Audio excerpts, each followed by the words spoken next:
안녕하세요. 저는 딸아이 하나를 홀로 키우고 있는 30대 여성입니다. 사연글 읽는 걸 스트레스의 하나로 여겼는데 제가 이렇게 사연글을 작성하게 될 줄은 꿈에도 몰랐네요. 저에게 이런 말도 안 되는 일이 일어날 줄이야. 그래도 이혼 과정이 잘 마무리가 되어 이제야 한시름 놓게 되어 이렇게 여러분께 제 이야기를 들려줄 수 있게 됐어요. 저와 남편은 5년의 연애 끝에 결혼한 케이스예요. 그만큼 서로의 장단점을 알고 있었기에 신중한 결혼이었지만 연애와 결혼은 다르다는 말을 실감한 결혼이기도 했죠. 저는 그리 잘 사는 집 딸은 아니지만 사회 초년생 때 부모님이 돌아가셔서 유산이 좀 있었어요. 결혼 기간 동안에는 그 부분을 남편에게 말하지는 않았죠. 왜냐고요? 남편은 돈을 너무 사랑하거든요. 일명 과시욕의 현신. 그런데 결혼하고 보니 시댁에도 과시욕의 현신이 한 분 더 있더군요. 바로 우리 시모였어요. 시모는 제가 부모가 없다는 것도 친정에 돈이 없다는 것도 무척이나 싫어하셔서 결혼을 엄청 반대했어요. 그때 그냥 관뒀어야 했는데 제가 콩깍지가 단단히 쓰였는지 그때는 그놈이 좋아서 빨리 결혼이 하고 싶었죠. 그때 나로 돌아간다면 절대 하지 않을 결혼이라는 선택. 그 선택 이후 제 삶은 180도로 달라졌어요. 결혼 직후 알게 된 그놈의 다른 얼굴은 논팽이였어요. 그리고 잡은 물고기는 거들떠도 보지 않는 쓰레기 같은 인간이기도 했죠. 남편의 그런 모습은 제가 시모와 부딪힐 때마다 드러났어요. 제일 처음 남편의 다른 모습을 느꼈을 때는 임신 전으로 그 당시 저는 간호사로 일하고 있었죠. 제가 일하던 병원은 환자가 많아 바쁜 곳이었고 매일 아침 8시부터 저녁 7시까지 일을 하고 집에 돌아가면 집안일 하기도 힘들 정도였어요. 장시간 서 있고 말해야 하고 웃어야 하고 신경을 곤두세워야 했으니까요. 신혼여행을 다녀오고 복귀를 한 날 오후 시모에게 전화가 왔어요. 얘, 너 반찬 좀 만들어서 오늘 저녁에 우리 집에 갖다 주고 가. 반찬이요? 귀 먹었니? 한 번에 알아듣지도 못해. 사오지 말고 만들어서 와. 저는 힘든 놈으로 장을 봐서 반찬을 만들어 시모의 집으로 갔습니다. 이미 시간인 9시가 훌쩍 넘어 있었어요. 어머님, 반찬 만들어 왔어요. 넌 왜 이렇게 늦어? 식탁 위에 반찬 올려놔라. 반찬을 올려놓자 시모는 손에 일회용 장갑을 끼고는 젓가락을 들고 왔어요. 그러더니 제가 만든 반찬의 냄새를 맡고 한 입씩 맛보더군요. 어쩜 이리 하나같이 맛이라고는 없니? 이래가지고 내 아들 아침밥이나 제대로 만들어주겠어? 그러면서 제가 보는 눈 앞에서 제가 방금 만든 반찬을 음식물 쓰레기통에 탈탈 털어넣기 시작했어요. 그리고 그걸 보는 제 멘탈도 탈탈 털리고 있었죠. 부모 없는 건 티가 안 날래야 안 날 수가 없어. 배운 게 없으니 음식 맛이 이 모양이지. 너 내가 됐다고 할 때까지 월수금 반찬 만들어서 와. 내가 지정하는 걸로. 알았지? 그러면서 마지막에는 자기가 버린 음식을 담은 봉투를 제게 건네며 나가는 길에 버리라고 시키기까지 했죠. 정성스레 만든 반찬을 가져오자마자 내 손으로 버리는 그 기분 정말 더러웠어요. 눈물도 나고 눈물이 마르니 화가 나고 화가 가라앉으니 어떻게 하면 복수할 수 있을까를 생각하고 있더라고요. 어머님, 반찬 가져왔어요. 그래, 오늘은 닭갈비, 오이소박이, 시금치 나물이지? 시모가 젓가락을 들어 한 입 넣는 것을 보며 저는 속으로 웃었습니다. 이게 뭐니? 닭갈비가 왜 이렇게 달아? 오이소박이는 짜고 시금치는 왜 이렇게 곤죽이 됐어? 제가 종류를 잘못 봤나 봐요. 그치만 어차피 쓰레기통에 버릴 음식 상관없지 않나요? 드시지도 않을 거 설탕 덩어리, 소금 덩어리면 뭐 어때요? 먹을 사람도 없는데. 예, 그럼 너 일부러 이랬다는 얘기니? 제가 왜 일부러 그러겠어요. 어머님이 제 음식을 일부러 버리는 게 아닌 것처럼 저도 일부러 그런 건 아니에요. 말하는 것 좀 봐. 음식 버린 게 그렇게 화났어? 그럼 음식을 맛있게 해와. 그러면 내가 버릴 리가 있겠어? 네가 못 배운 걸 왜 내 탓을 하고 난리니? 어머님도 못 배운 티가 나세요. 누가 음식을 그렇게 함부로 대해요? 음식 남기면 지옥 간다는 말도 있잖아요. 그러다 진짜 큰일 나면 어쩌시려고. 너 지금 나 타박하는 거니? 좀 기가 막혀서 네가 그러고도 며느리야? 음식이 음식 같아야 말이지.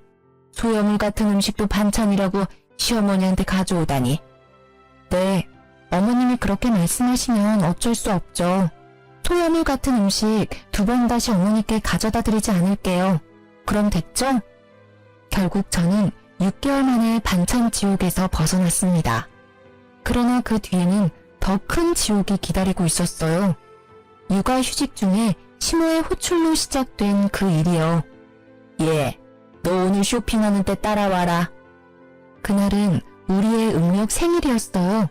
그래서 저는 시모가 손녀 생일 선물이라도 사주려나 보다 싶어서 따라 나섰죠. 애를 맡길 곳이 없어 어린이집에 맡겨두고 백화점으로 갔어요. 너 뭘 그렇게 멀뚱멀뚱 쳐다봐? 빨리 들어. 아니, 자기는 손이 없고 발이 없는지 저에게 짐을 들도록 시키더라고요. 뭐 거기까지는 그나마 좋게 봐줄 수 있었어요. 백화점에서 몇 보따리를 사서 나온 시모가 이번에는 자신이 가던 정형외과로 향했어요. 시모는 족저근막염이라는 걸 앓고 있는데 잘 낫지 않아서 정기적으로 정형외과를 방문하고 있었어요. 그런데 그날따라 한 간호사와 트러블이 잦더라고요. 저는 하녀처럼 옆에 붙어서 다니고 있었기에 시모의 과도한 요구와 간호사의 불친절이 만나 싸움판이 벌어진 것을 구경하고 있었죠. 아가씨, 여기는 왜 금액이 이렇게 비싸? 저번에 다니던 곳은 이곳 1회 금액으로 2회를 할 수 있을 정도였는데 너무 과잉 청구 아니야? 간호사는 보기 드문 미인이었어요. 한번 보면 잊기 어려울 정도로 존재감이 넘치는 얼굴이었죠. 그녀는 시모에게 밀리지 않고 더 당당하게 말했어요. 환자분, 그러면 그 병원 가시면 되잖아요. 왜 다른 병원 와서 남의 병원이 이렇다 저렇다 떠드시는 거예요? 싫으시면 여기 오지 마세요. 그 병원이 뭔가 마음에 안 들었으니까 여기 오셔놓고 무슨 불평불만이 그렇게 많으세요. 시모 못지않은 드센 기운의 간호사는 시모를 납작하게 눌러버렸죠. 대파랗게 어린 게 두 눈 부릅뜨고 말하는 것 좀 봐. 어른한테 그게 할 소리야? 너 내가 원장한테 말해서 여기 그만두게 만들어줄 테니까 딱 기다리고 있어. 으름장을 놓는 시모의 말에도 그녀는 네 성의 없는 말투로 일관했고 결국 시모는 화가 머리끝까지 났습니다. 그런데 엉뚱하게도 그 간호사가 키운 불똥이 제게 튀었죠. 오늘은 저녁 먹고 들어갈 거야. 그 말에 저도 출출함을 느꼈기에 시모를 따라 안으로 들어갔어요. 그런데 갑자기 시모가 이상하다는 얼굴로 저를 쳐다보더군요. 왜 그러세요, 어머니? 넌 왜 따라와? 네? 난 너랑 같이 밥 먹기 싫어. 나도 밥 편하게 좀 먹자. 네 얼굴 보면서 먹으면 체할 것 같아서 그래. 넌 밖에서 짐이나 지키고 있어. 그 순간 진짜 손이 벌벌 떨리는 게 시모의 뺨을 날려버리고 싶은 기분을 참느라 심호흡을 몇 번이나 했는지 몰라요. 짐이나 지키고 있어라? 아우 진짜. 시모만 아니면 저도 아까 그 간호사처럼 대꾸해주고 싶을 정도였죠. 딸아이 생일 선물 사러 온 거라고 생각했는데 그런 것도 아니었고 가만 보니 딸의 생일인지도 모르고 있는 눈치더라고요. 저런 사람을 시모라고 모셔야 하다니. 그러던 중에 전화벨이 울리더라고요. 어린이집 선생님이었어요. 어머님, 저희 마감 시간이 다 되어가서요. 혹시 언제쯤 오시나요? 아, 죄송해요. 최대한 빨리 데리러 갈게요. 죄송합니다.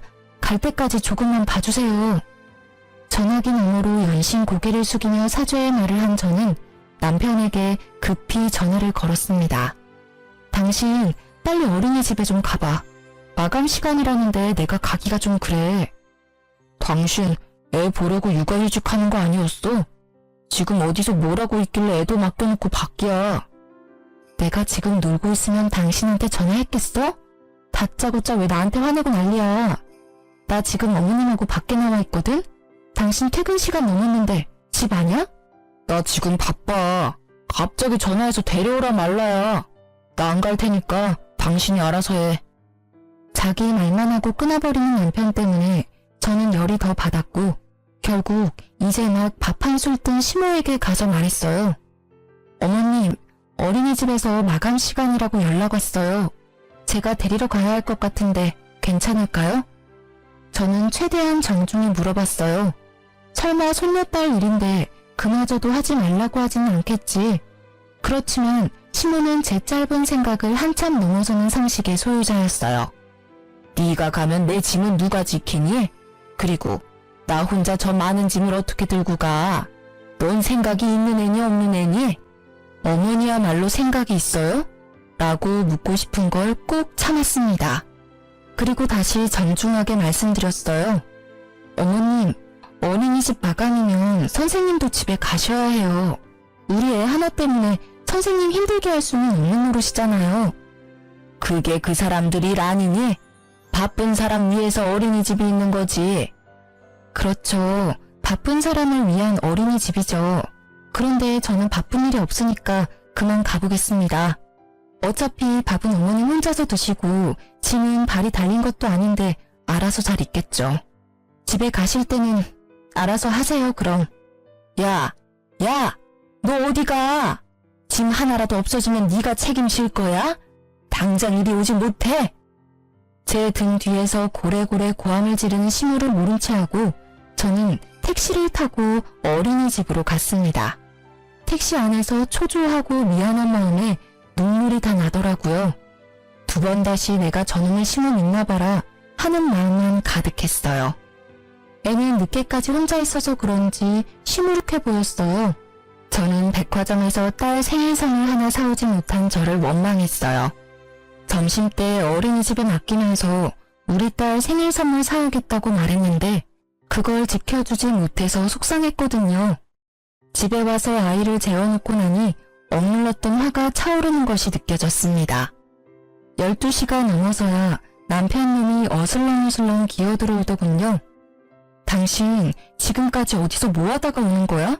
설마 술 마셨어? 그래, 술 한잔 했다. 왜? 마누라가 집에서 보라는 애는 안 보고 싸돌아다녀서 열받아서 한잔 했어. 아이고, 애 좀 데리고 오라고 했더니 한밤중까지 술을 쳐드시고 오셨어? 당신 나하고 애한테는 신경도 안 쓰지? 내가 못 간다고 이야기하면 당신이라도 가야 하잖아. 오늘 애가 시무룩해서는 그게 내 잘못이야? 따지고 보면 당신이 육아휴직하면서 집에서 쉬는 주제에 빨빨거리고 돌아다닌 게 잘못이지. 내가 어디 갔었는지는 알고나 하는 말이야? 어머니가 불러서 나갔어. 나더러 짐꾼 시키고 어린이집 간다니까 가지 말라고 하더라고. 애기 생일이라 난 또 생일 선물이나 사주려나 싶어서 나갔지.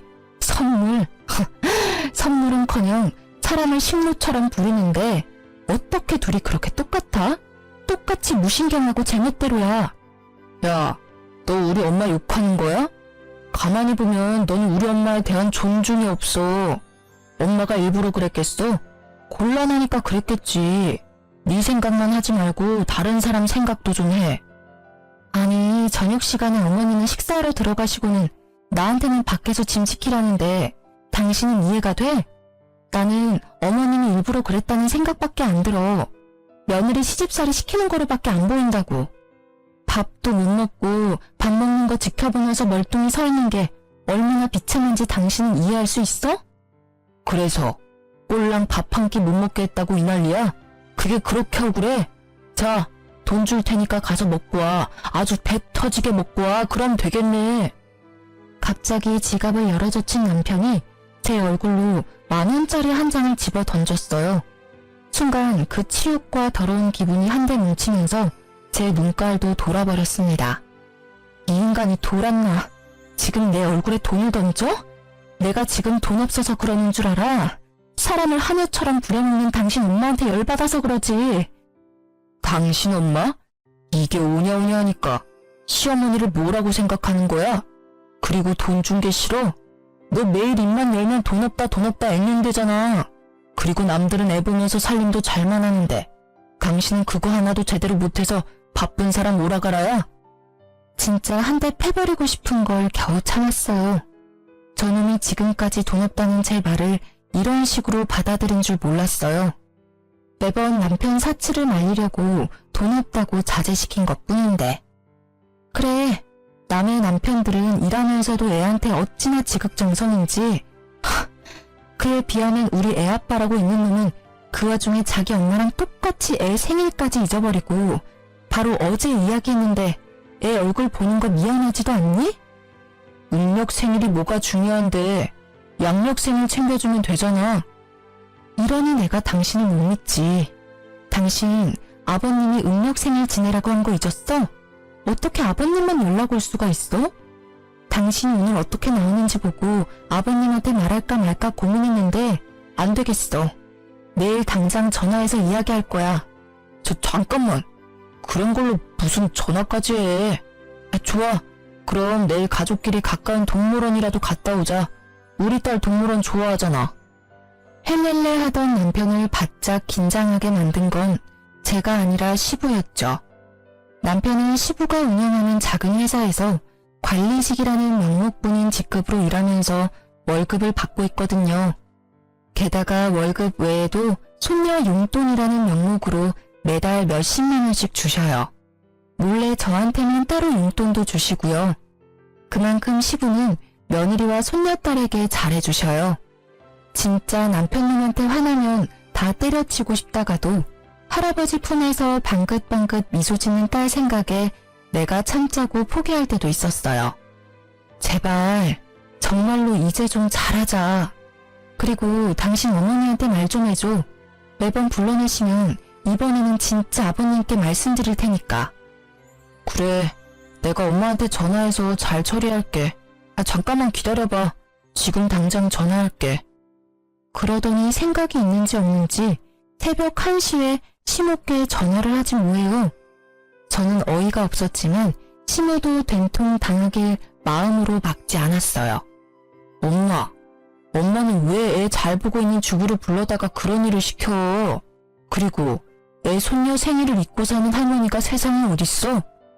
이제 2번 다시 와이프 쓸데없는 일에 와이프 불러내지 마. 한 번만 더 그러면 아버지한테 이를 거야. 유치하기 이를 데 없는 아버지에게 이른다는 협박이 이 집에서만은 만능이었어요. 게다가 오밤중에 자기 엄마한테 전화해서 전화리를 치다니. 그래도 제 속은 시원하긴 하더군요. 야, 너 네 안사람 얘기 듣고 이러는 거니? 나도 걔 때문에 힘들었어.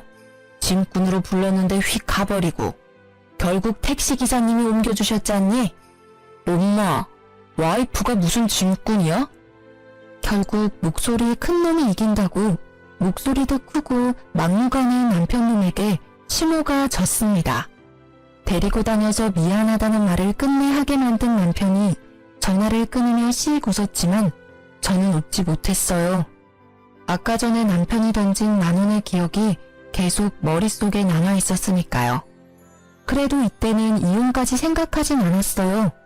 양친이 없는 제게 가족은 바꿀 수 없는 소중한 것이라는 생각이 머릿속에 가득했으니까요. 그런 제게 이혼의 계기를 심어준 건 다른 사건 때문이었어요. 딱 하루 양친의 성묘를 가기 위해 남편의 차를 빌렸을 때였어요. 그날도 남편은 바쁘고 애를 봐줄 사람은 없어서 제가 아이를 데리고 가야 했거든요. 카시트가 있는 남편 차에 올라탔다가 아이가 떨어뜨린 장난감을 주워주려고 고개를 숙였는데 제 눈에 뭔가 반짝이는 게 보이더라고요. 들어 올려보니 팔찌였어요.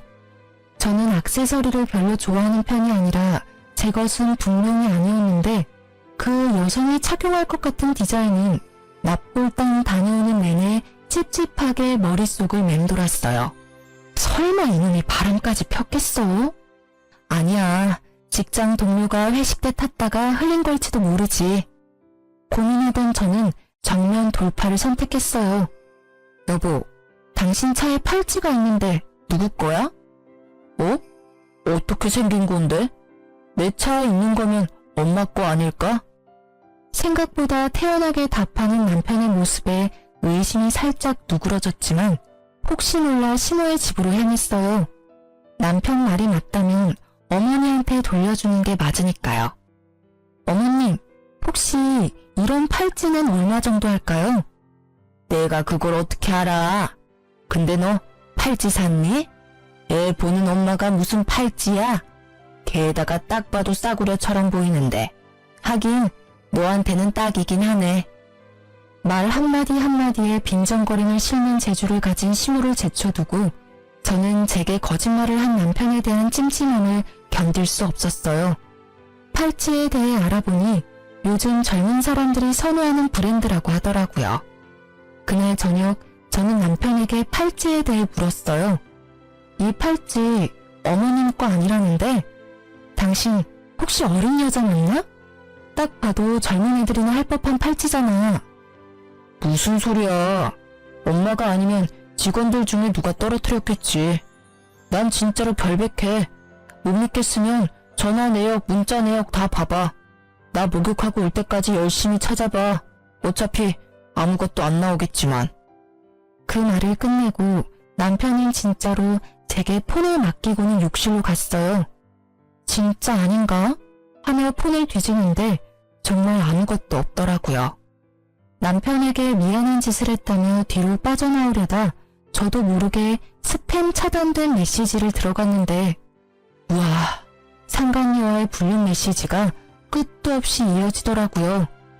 보니까 스팸 차단된 번호는 이 차단된 메시지 내역으로 들어가야만 볼 수 있는 거였더라고요. 내가 못 찾았다면 끝까지 발뺌했을 남편에게 열이 받았지만 일단 먼저 사진부터 쭉 찍었어요. 읽는 것보다는 증거부터 남겨야 하니 후다다닥 찍었죠. 그때 내 눈에 들어온 메시지. 오빠, 택리가 늦어져. 딱 보니 갈 때까지 간 것 같은 이 문자. 빡친 저는 사진 다 찍고 남편 폰을 원래대로 돌려놨어요. 그리고는 제 폰의 녹음 기능을 켜고 놈이 나오기를 기다렸죠. 당신 폰 진짜로 내가 뒤져봐도 돼? 정말 맹세코 바람 안 폈다고 말할 수 있어? 당연하지. 나는 떳떳해. 다 뒤져봐도 돼. 내가 허락할 테니까 마음대로 봐. 남편님의 허락도 맡았겠다. 저는 알겠다고 하고 뒤지는 신용만 했습니다. 그리고는 아무 말 없이 안방으로 가 누웠죠. 옆에서 거봐 없지? 하며 의기양양하게 웃는 모습에 한 대 팰까 했지만 참았어요. 마지막 결정적인 한 방을 위해 정말로 영혼까지 끌어모아 참았습니다. 그놈이 출근하고 저는 바빠졌습니다. 찍어놓은 수십 장의 사진을 분석해야 해서요. 그러다 보니 주소를 찍은 문자가 있더군요. 그런데 그 문자 주소가 눈에 익었어요. 어머님이 다니는 정형외과 주소였거든요. 저는 잠시 고민하다가 정형외과로 갔습니다. 그리고 간호사들이 앉아있는 안내 데스크에서 이렇게 말했죠. 며칠 전에 요 앞에서 팔찌를 하나 주웠는데 혹시 주인이 계신가요? 제 것 같은데요. 그렇게 나서는 여자의 얼굴을 보고 저는 속으로 깜짝 놀랐습니다. 시모와 대판 싸운 그 불친절한 간호사였거든요. 저는 속으로 숨을 삼키고 확인했어요. 진짜 주인인지 모르니까 팔찌가 어떻게 생겼는지 설명해 주시겠어요? 똑같으면 제가 드릴게요. 로즈골드의 체인이고요. 꽃 모양이에요. 큐빅이 꽃에 4개 정도 박혀있고. 정확한 설명이었습니다. 저는 드디어 남편 놈과 바람핀 상간녀를 잡았어요. 그러나 당장 그 앞에서 난리치지는 않았어요. 그러면 복수가 아니잖아요. 저는 그녀에게 돌려주고는 전화번호를 하나 받아놨어요. 상간녀가 제게 뭐라도 사겠다고 하길래 지금은 안 되니 나중에 제가 전화하면 와달라고 했죠. 이것도 인연인데 친하게 지내자면서요. 그리고 집에 돌아와 남편을 기다렸습니다. 그날도 남편은 상간녀를 만났는지 엄청 늦게 오더군요. 당신 바람 폈지? 무슨 헛소리야. 아니라고 몇 번을 얘기해. 그런데 어떡하지? 나는 이미 증거를 잡았는데. 뭐? 그런 게 있을 리가 없잖아. 그놈은 눈에 띄게 당황하고 있었어요. 그 모습은 틀림없는 불륜남의 불안함이었습니다. 그때 보여준 당신 폰을 봤어. 스팸으로 차단된 문자에 고스란히 찍혀있던데 내가 못 찾을 줄 알았나 봐. 이 나쁜 놈아. 애한테 신경도 안 쓰고 늦게 쏘다니더니 바람을 펴? 이제 애가 1살이다. 당신 머리통에는 도대체 뭐가 든 거야? 애 아빠라는 생각이 있긴 해? 아, 그래. 폈다. 바람 좀 폈어. 맨날 집에서 들들 볶기나 하는 마누라한테 질려서 다른 여자 좀 만났어. 근데 그게 뭐? 내가 죽을 죄를 지은 것도 아니잖아. 솔직히 나도 당신한테 질려. 매번 우리 엄마랑 싸우고 나랑 싸우고. 나도 당신이랑 같이 살기 싫어. 이혼해. 진짜 돌았구나. 완전 갈 때까지 가셨네. 세상은 당신 같은 놈을 유책 배우자라고 해. 당신한테 유리한 점은 하나도 없다고. 그딴 거 난 모르고 딸 양육권, 친권만 있으면 돼. 어차피 당신은 경제권도 없고 아무것도 없잖아. 그러니까 당신은 애 못 데려가. 우리 딸이 황금알을 낳는 거위인데 당신이 가져가면 똥 되는 거야. 에라이 미친놈아. 딸을 돈 버는 기계로 생각해? 아버님이 주시는 용돈 때문에 애 데려가려는 거면 절대 못 데려가. 이혼하자고? 그래. 내가 못할 줄 알아. 이혼해. 소송 걸고 엉망진창으로 같이 싸워보자. 어? 지금 당장 어머님 댁으로 같이 가. 가서 이혼하겠다고 말씀드리고. 화가 머리끝까지 난 저는 시모 집으로 가는 차 안에서 시부와 상간녀에게 문자를 보냈습니다. 시모의 집 주소를 보내면서 지금 이쪽으로 오라고 말이죠. 갑자기 너희들 무슨 일이야? 둘이서 같이. 어머님, 저희 이혼하기로 했어요. 제가 말을 꺼내자마자 시모의 얼굴빛이 확 달라지며 눈을 반짝이더군요. 저는 속으로 웃었습니다. 남편놈의 상간녀가 누구인지 알고도 이렇게 좋아할 수 있을까요? 어머, 얘 잘됐다. 너희는 아무리 봐도 안 맞았어. 어쩜 잘 생각했어. 어머님, 안 맞아서 헤어지는 게 아니라 이 사람이 바람 펴서 헤어지는 거예요. 바람? 너 진짜 바람 폈니? 그건 곤란한데.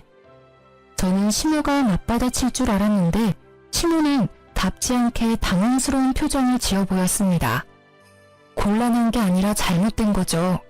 어머님은 아들을 어떻게 키우셨길래 그걸 당당하다고 말하는 거죠? 얘는? 말은 똑바로 해. 사람이 바람을 피우는 데는 원인 제공을 한 너한테도 문제가 있어. 제가 무슨 원인 제공을 했어요? 제가 제발 좀 여자 만나라고 이 인간한테 여자를 들이밀기를 했어요?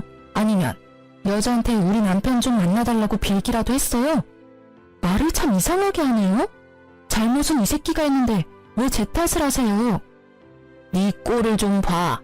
그걸 나한테 물으면 내가 뭐라고 해야 하니? 네가 이렇게 추레하게 다니니까 네 남편이 바람을 피우지. 얼굴이 못생겼으면 돈이라도 많던가. 세상에 하고 많은 여자 중에 꼭 골라도 이런 애를 골라서는 그래도 이제 헤어진다니 다행이구나. 그게 무슨 소리야? 방문이 열리고 시부가 들어왔습니다. 시부의 얼굴이 열을 받아 벌겋게 달아올라 있었고 시모의 얼굴은 새파랗게 질렸습니다. 야, 너 바람 폈어? 진짜 바람 펴서 며느리랑 헤어지는 거야? 그게 바람을 핀 게 아니라 성격이 안 맞아서 헤어지는 거예요. 매번 엄마랑 싸우고 저랑도 안 맞고. 대신 애는 제가 데려올 거예요, 아버지. 아버님, 그에게 상간녀가 있더라고요. 이게 바람 핀 게 아니면 뭐겠어요? 그 여자랑 결혼하겠다고 저랑 헤어지겠대요. 멍청한 놈, 전화에 몹쓸 놈. 핏줄 어디 안 간다더니 지 엄이랑 똑같은 짓을 해? 네 엄이랑 내가 왜 별거 중인지 몰라서 그런 짓을 해? 여보, 지금 며느리는 저희랑 급이 안 맞아요. 친정에 부모도 없고 돈도 없고 그렇다고 예쁘기나 해요? 그 입 좀 다물어. 당신 그 바람기로 내가 받은 고통, 이번에는 당신 자식이 제 아내한테 그대로 저지르고 있어. 당신은 느끼는 게 없어? 그러고도 당신이 어미야? 아버지, 이 사람이 매번 어머니랑 싸워서. 내가 바보냐? 며느리한테 다 들어서 이미 알고 있다. 하나부터 열까지 네 어미와 네가 잘못한 짓을. 네 어미가 그런 짓을 저지르면 너라도 네 처를 감싸고 위로해야지. 아이고, 자식 새끼라고 하나 있는 게 모질이가 따로 없어. 이유가 어찌 됐든 둘 다 이혼하기로 한 거 그냥 허락해주고 재혼시켜줘요. 새로 들일 애는 집도 꽤 살고 애도 참하대요. 이놈의 옆했네. 끝까지 반성은커녕 불난 집에 부채질만 해? 좋아. 그렇다면 나도 이제껏 질질 끌어온 일을 해결해야겠지. 오늘부터 당신에게 주던 돈은 다 끊을 거야. 아니 여보, 그럼 저더러 어떻게 살라는 말이에요? 그리고 너, 내일부터는 다른 직장 구해봐. 내 회사에 네 자리는 이제 더 이상 없을 거다. 아버지, 일을 그만두게 하신다뇨. 한 번만 봐주세요. 뭐? 봐줘? 나는 이미 결정했다 이놈아. 이 집안의 바람으로 이런 일 일어나는 건 마지막이어야 할 거야. 아니면 내가 진짜로 이번에는 당신이랑 이혼하고 아들놈 호적에서 파버릴 테니까. 아버지, 아버지는 도대체 누구 편이에요? 내가 저 여자랑 안 살겠다는데 왜 아버지가 이 난리시냐고요. 이놈이 그래도 제정신을 못 차리지. 내가 왜 난리냐고? 내가 내 손녀딸 할아버지라서 그렇지. 니놈한테 무슨 아빠 자격이 있어? 귀한 딸 팽개 쳐놓고 여자 만나러 다니는 꼴이 어떻게 둘이 똑같아? 시부의 분노에 찬 고함 소리가 끝나자마자 벨이 울렸어요. 저는 후다닥 뛰어나가 상간녀를 안으로 들였습니다. 제가 부탁한 순대 사오셨네요? 고마워요. 제가 순대를 너무 좋아하거든요. 자, 어서 들어오세요. 집안이 좀 어수선하긴 하지만. 거실로 들어오는 그녀의 모습에 놀란 건 남편뿐만이 아니었어요. 두 사람의 그 썩어버린 표정을 보니 제 기분이 너무 상쾌하더라고요. 게다가 상간녀는 남편과 시모를 쳐다보더니 망했다는 표정으로 그 자리에 서 있었어요. 망했겠죠. 자기가 그렇게 업신여기던 민폐 환자가 여기 딱 서 있는데. 왜 네가 여기 와? 나 팔찌 찾아주신 분이 이분이셔. 어? 팔찌? 그래, 그 팔찌. 망할 당신이 나한테 거짓말했던 그거 어머님 거 아니었더라? 그래서 내가 주인 찾아줬어. 그리고 이참에 여기에 불렀지. 관계자들 다 모였으니까 이혼 얘기 이제 해보자고. 제 말이 끝나기도 전에 시모는 발광을 했습니다. 거의 발작 수준이었죠. 그것도 이해는 가요. 시모를 하찮게 여긴 간호사잖아요. 물론 하찮은 사람이긴 하지만 대놓고 그런 대우를 당한 게 처음이라. 예, 너 만난다는 여자가 이 여자야? 미쳤어, 미쳤어. 이 여자 절대로 안 돼. 도대체가 너는 보는 눈이 왜 이렇게 없어? 게다가 순대 내가 제일 질색하는 걸 들고 왔잖아. 엄마가 어떻게 얘를 알아? 두말 안 해. 나는 이 애는 허락 못해. 같은 값이면 그나마 조금이라도 순종적인 며느리가 낫지. 어머님, 제가 왜 남아있으리라고 생각해요? 저 나갈 건데요. 이제 와서 버스 잡아도 늦었어요. 저도 두 분한테 정이 뚝 떨어졌군요. 정말 어디 가서 이런 애들만 골라서 와? 좀 괜찮은 애를 데리고 와야 데리고 다닐 맛이 날 거 아니야. 상간녀는 잠시 주변을 둘러보는 듯 하더니 생각이 끝난 듯 말도 안 되는 말을 짓거리더라고요. 안녕하세요. 정하경이에요. 오빠와는 만난 지 1년 됐고 오빠와의 결혼을 진지하게 생각하고 있어요. 머리가 돌아버린 건지 원래 앞만 보고 사는 건지는 모르겠지만 아직 정식으로 이혼도 안 한 와이프 앞에서 당당하게 말하는 꼴을 보니 보통 꼴통은 아니구나 하는 생각이 들었죠. 그래요? 아직 이혼도 안 한 남자랑 결혼 생각을 하고 있어요? 부인 있는 남자랑 바람 펴놓고 상간녀라 그런지 얼굴에 철판을 깔았나 봐요. 세상의 모든 상간녀들이 다 그렇죠. 전 당당해요. 상간녀이기 전에 저와 오빠는 사랑하는 사이고 그걸 맡고 있는 사람이 아줌마니까요. 애를 빌미로 매번 협박한다는데 그게 아내가 할 행동인가요? 네가 뭘 안다고 입을 나불대? 애를 빌미로 협박? 네가 좋아하는 오빠가 그리 말하든? 웃기고 있네. 이렇게 순진한 아가씨가 여기 있네. 이보세요, 상간녀 씨. 당신 오빠는 기본적으로 애를 안 봐줘요.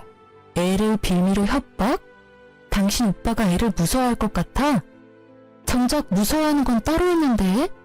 그리고 당신도 애를 가졌다면서 애를 빌미로 합법적인 남편한테 집에 관심 좀 가지라고 말한 와이프랑 애를 빌미로 애 있는 유부남 꼬셔서 결혼하자고 하는 상간녀랑 딱 봐도 누가 진짜 잘못한 건지는 뻔하지 않아? 그만해. 하경이 하는 말 다 100번 울어. 당신이 매번 딸을 방패삼아 나한테 이렇게 하라 저렇게 하라 시키는 게 짜증났다고. 아이고 얇은 아셨네. 그래요? 네 놈이 먼저 여자를 꼬셨어요? 그래서 잘하는 짓이다. 어? 어린 여자 임신시키고 나니 늙은 마누라는 필요 없다 이거지? 그래. 당신 같은 늙은 호박 나도 필요 없어. 헤어지자니까 왜 사람들을 불러 모아서 일을 크게 만드는데? 아, 제발 나랑 헤어져 줘라. 어? 알았어. 헤어져 줄게. 그치만 어머님도 아버님도 아셔야 하잖아. 우리가 왜 헤어지는지, 누구에게 잘못이 있는지, 누가 가정을 파탄냈는지. 말만 하면 다 내 탓이지. 그러니 너는 도대체 뭘 잘했다고 그렇게 큰 소리야? 나 잘한 거 없어. 그치만 잘못한 것도 없지.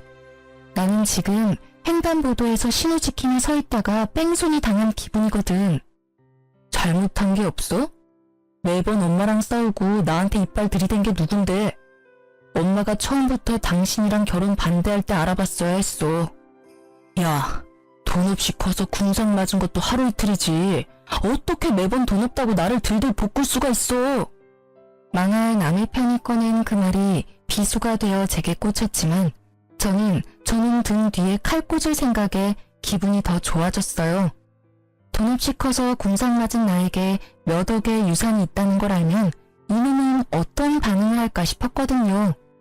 솔직히 제가 상간녀를 부르고 남편을 부채질한 건 두 사람이 결혼했으면 하는 마음에서였어요.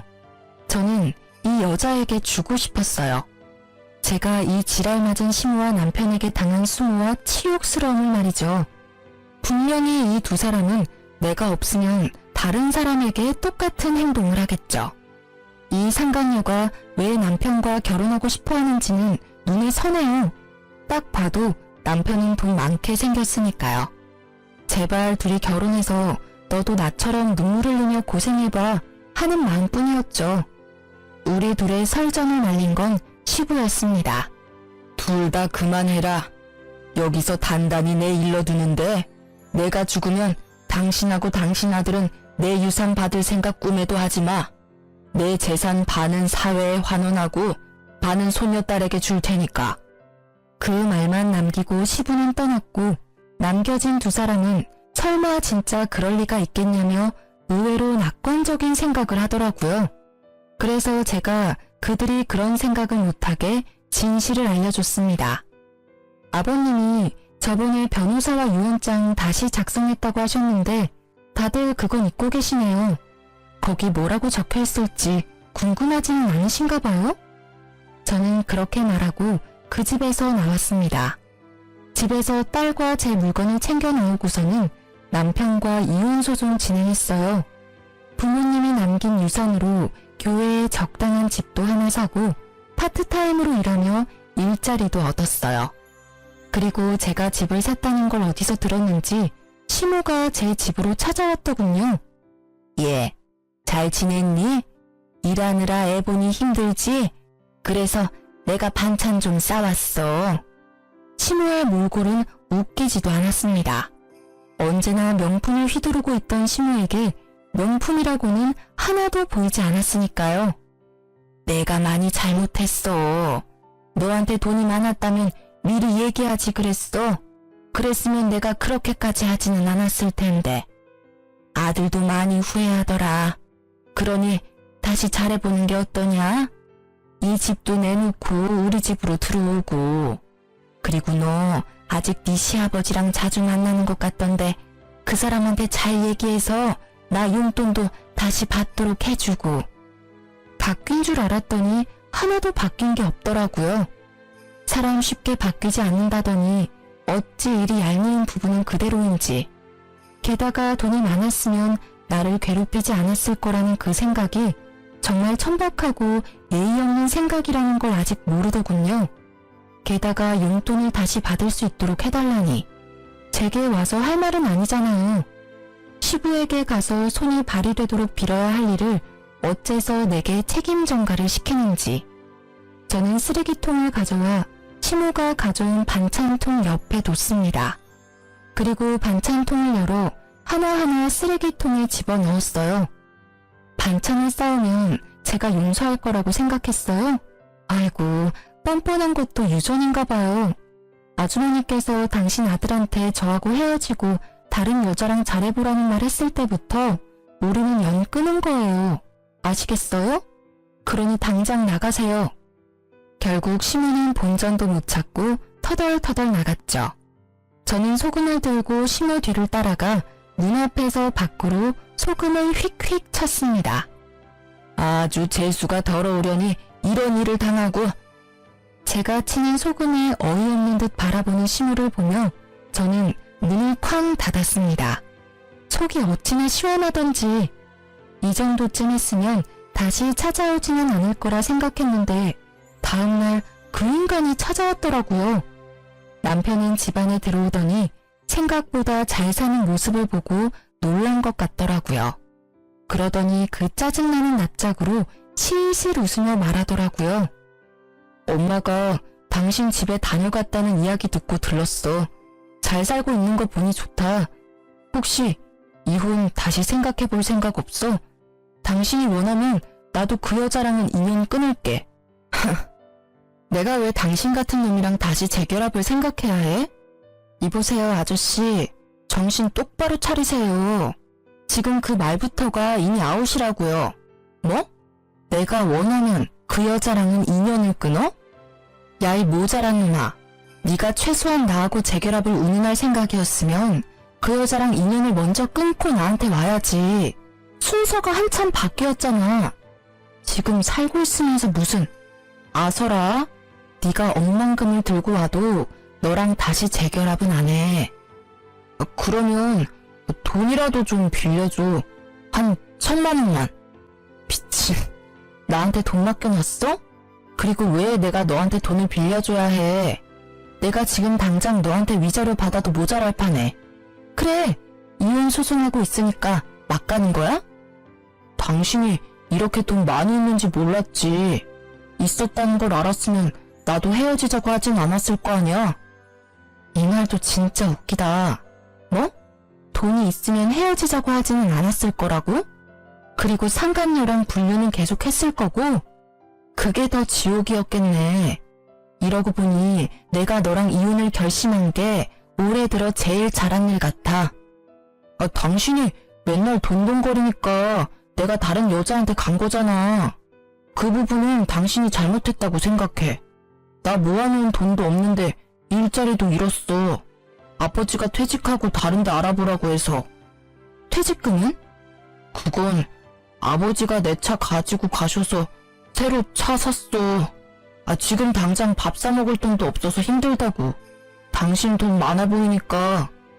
진짜 달라지지 않은 그 허세와 과시욕에 저는 속으로 혀를 찼습니다. 퇴직금은 못해도 5천 정도는 됐을 텐데 또 비싼 차를 샀겠구나 하는 생각에 웃음이 났어요.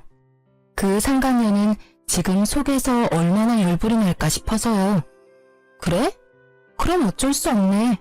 자. 저는 가방에서 지갑을 꺼냈습니다. 그 손끝이 흥분으로 떨리는 걸 겨우 참았어요. 언젠가 다가올 이 순간을 위해 제 지갑 안에는 1,000원짜리 10장이 빼곡히 들어가 있었습니다. 저는 그 1,000원짜리 10장을 꺼내서 남편의 얼굴을 향해 시원히 뿌렸습니다. 배고프면 나가서 사 먹어 이 등신아. 정말 10년 묵은 채증이 내려가는 기분에 저는 숨통이 확 트이는 걸 느꼈어요. 1,000원짜리 세례에 제대로 열받은 남편은 저를 노려보더니 열받아 집을 빠져나갔어요. 그리고 시모에게 했던 대로 따라 나가서 소금을 휙휙 치고는 다시 집으로 돌아왔습니다. 그 뒤로 그 사람들은 제 집에 찾아오지 않았어요. 그 자존심만 센 인간들에게 저희 집은 치욕과 수치스러움의 기억이니까요. 나중에 시부에게 들어보니 시부가 시모 집을 팔아버리는 바람에 상간녀와 전남편 시모가 함께 살게 됐나 봐요. 그 상간녀도 대단한 게 시부의 재력이 탐나는지 언젠가 시부가 전남편을 다시 거둘 거라는 생각 때문이었는지 셋이 같이 살기로 했다더군요. 하지만 전남편과 시모는 그런 상간녀를 저 대신 본이라고 생각했는지 하나부터 열까지 돈돈거리며 괴롭혔다더라고요. 제대로 빨대 꽂으려고 한 거죠. 나중에 두 사람이 빈털터리에 자기가 본이라는 사실을 뒤늦게 깨달은 상간녀가 시모 명품들을 모조리 들고 도망갔대요. 시모는 상간녀를 잡으려고 눈에 불을 켜고 돌아다니다 결국 못 잡고 집에 붙어 있다고 하고요.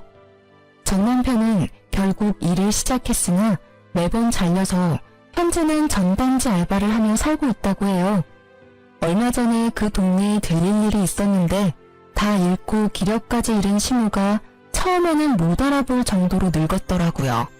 그 모습에 뿌린 대로 거둔다는 말이 생각났어요. 요즘 여전히 시부와 제 딸은 자주 만나요. 재운 생각은 글쎄요. 지금으로서는 별 생각 없네요. 사람 일 모르는 거라고 하지만 회복에 시간이 걸릴 것 같아요. 가족이 완성체여야만 행복하다고 생각한 지난날을 반성하며 단 둘뿐인 가족만으로도 행복하게 지내고 있으니까요. 긴 사연글 읽어주셔서 감사합니다.